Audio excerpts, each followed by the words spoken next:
Saya ingin nanya mengenai ini, Pastor. Barusan kan saya ikutin ibadah melalui grup WhatsApp tentang kedatangan Yesus yang kedua kali. Nah, pendetanya itu berkata bahwa Yesus itu akan datang dalam bentuk manusia. Menurut Pastor gimana, Pastor? Maksudnya gimana? Pada kedatangan Tuhan Yesus yang kedua kali, Yesus akan datang menurut rupa manusia lagi. Gitu, Pastor. Dia Loh, pun rupa mengatakan, manusia kan dalam tubuh kemuliaan kan? Tubuh kemuliaan gini loh. maksudnya, iya, Pastor. Maksud dia itu dalam bentuk manusia ya, daging gitu, Pastor. Ya tapi bukan darah dan daging darah seperti saya, bukan. Ya, dia memakai ayat di Keluaran 33 ayat 18. Kalau manusia lihat Allah itu pasti akan langsung mati. Jadi nggak mungkin Tuhan itu datang dengan bentuk manusia lagi, dalam bentuk Allah gitu. Kita ini diciptakan menurut gambar dan rupa Yesus loh. Adam itu diciptakan menurut gambar dan rupa Yesus dalam tubuh kemuliaan. Ya kan? Iya. Iya. Nah, Tapi yang nampaknya kamu bingung dengan itu. Iya, tapi yang ditekankannya itu masih dalam bentuk daging gitu, Master. Nggak Dia ada. harus lahir Nggak ada kembali dong. dan itu Kan makanya sudah itu tadi Master. dibilangin, bahkan kita yang masih hidup aja nanti akan dirubah dalam sekejap mata kok. Yesus waktu di muka bumi ini, waktu di hari kebangkitan, makan ikan loh. Makan roti, makan ikan, nembus tembok. Itulah tubuh kemuliaan. Normal, tetapi tidak ada darah yang dan nggak bisa mati, ya kan? Itulah tubuh kemuliaan. Tubuh yang tidak pernah mati lagi, tubuh kekal katanya kan. Makanya dikatakan ialah yang pertama kali, ia yang sulung yang dibangkitkan dari antara mati dengan tubuh kemuliaan itu. Ya, berarti emang dalam bentuk rupa tubuh manusia, tapi dalam tubuh kemuliaan ya, Pastor. Nggak bisa mati, makanya dia nggak bisa dikalahkan. Pastor. Satu lagi, Pastor, mengenai antikris dan 666 itu. Ada seorang pendeta yang mengatakan kalau itu dari orang Yahudi sendiri, antikris itu. Dan 66 itu menekankan bahwa manusia yang ingin sempurna seperti angka 7. 7 itu kan dalam Alkitab kesempurnaan ya, Pastor.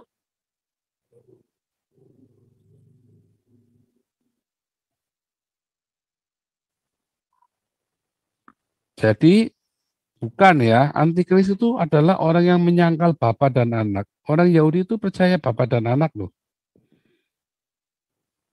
Nah, di dalam Mazmur kan jelas Abi Ata Eli, ya, anak Allah, disebutkan anak Allah.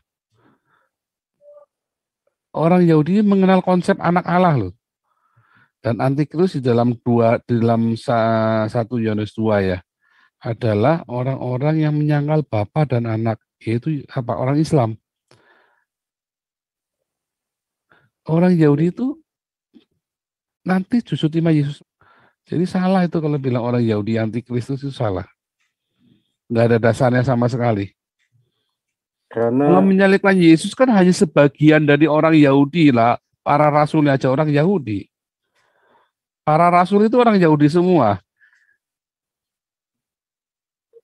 iya betul, Pastor. Ya kan? Kalau ada orang Yahudi yang menolak Yesus, tapi kan ada orang Yahudi yang menerima Yesus. Jadi itu namanya nggak apple to apple itu. Namanya nggak nyambung. Terlalu memaksakan. Ya kan? Ya, Pastor, itu aja, Pastor. Para rasul itu orang Yahudi semua. Bagaimana bisa orang Yahudi jadi antikris? Para rasul aja Yahudi semua. Ya kan?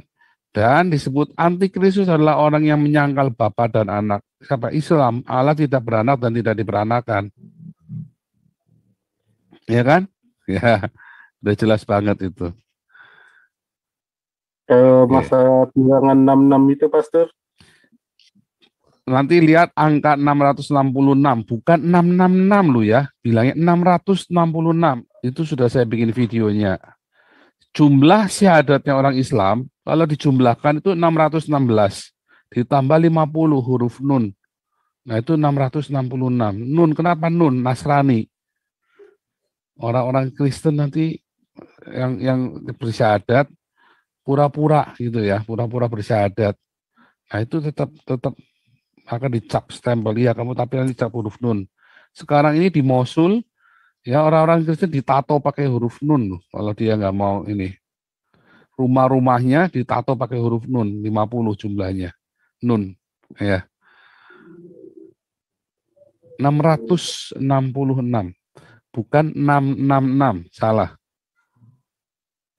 Ya. Iya, Pastor. Iya, iya. Iya. Nah, pendeta-pendeta itu banyak yang ngawur ya. 666 enggak ada. 666 itu adalah jumlah bilangan manusia. Karena Jumlah. narasumber ini menafsirkan 66 itu adalah manusia. Dan Manusia, ngawur. karena Itu kan manusia jumlah itu udah kan jelas. selalu menyempurna. Mm-mm. Seperti angka 7. Jadi 6 itu mau kesempurnaan seperti ke-7. Enggak, salah dia. Nah itu cocokmologi ya. 6 angka manusia ya. 6 kenapa enggak ini ya kan? Kenapa enggak apa namanya angka binatang? Binatang juga hari ke-6 loh. Iya, iya, Pastor. Binatang juga diciptakan hari ke-6 loh. Binatang-binatang ternak itu kan. Ya kan? Kenapa bilangnya Jadi, Pastor. manusia? Dan tidak pernah Alkitab mengatakan bahwa 6 adalah angka manusia. Iya, Karena binatang juga diciptakan hari ke-6. Yang bilang 6 angka manusia itu adalah orang gereja karismatik. iya, Pastor. Jadi nggak nyambung. Cocokmologi dia. Oke, itu aja, Pastor. Terima kasih. Iya. Selamat malam. Masalahnya para penganut yang begini-begini kalau dijak debat pada nggak berani. Oh pokoknya Tuhan sudah bilang begini, kamu percaya nggak percaya sudah lah ya repot. Padahal itu ngomongnya Tuhan bilang begitu, Tuhan itu tadi saya bilang Tuhan gundulnya dia.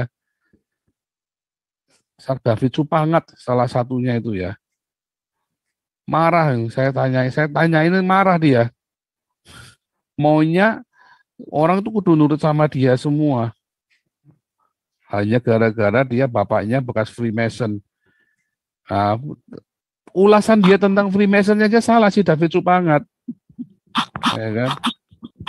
Kenapa salah? Tuh, saya kan kenal banyak orang Freemason di sini. Itu ya. Nah, jadi itu tadi banyak orang-orang ini yang tidak suka ditanya-tanya. Kalau dia pokoknya, kalau ditanya, coba ya dasarnya ini, kayak misalnya dulu ada namanya Pak Theophilus Hindra.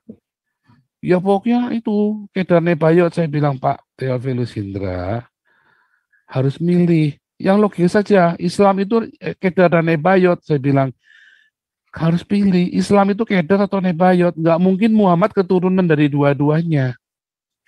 Harus salah satu, Kedar atau Nebayot. Nggak mungkin orang Israel ada keturunannya Yakub dan Esau. Nggak mungkin, harus pilih salah satu. Walaupun anaknya Abraham itu Yakub dan Esau. Tapi tidak mungkin orang Israel adalah keturunan Yakub dan Esau. Tetap yang disebutnya Yakub saja. Nah itu sama seperti itu. Islam itu harus pilih satu. Kedar apa Nebayot? Orang Islam aja bingung.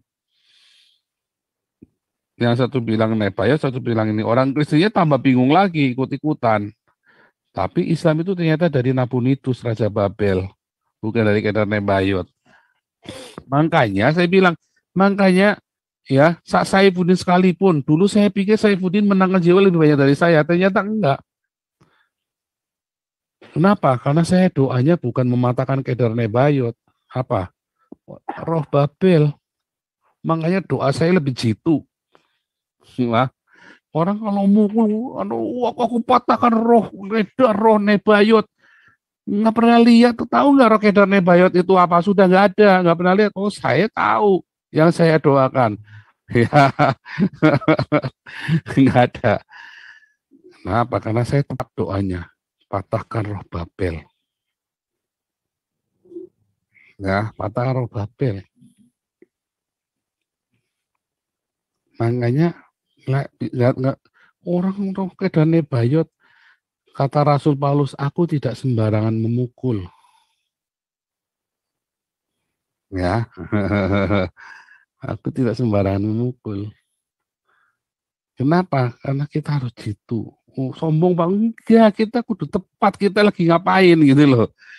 Aduh, apa perangan tapi nggak ngerti lagi diperangi apa.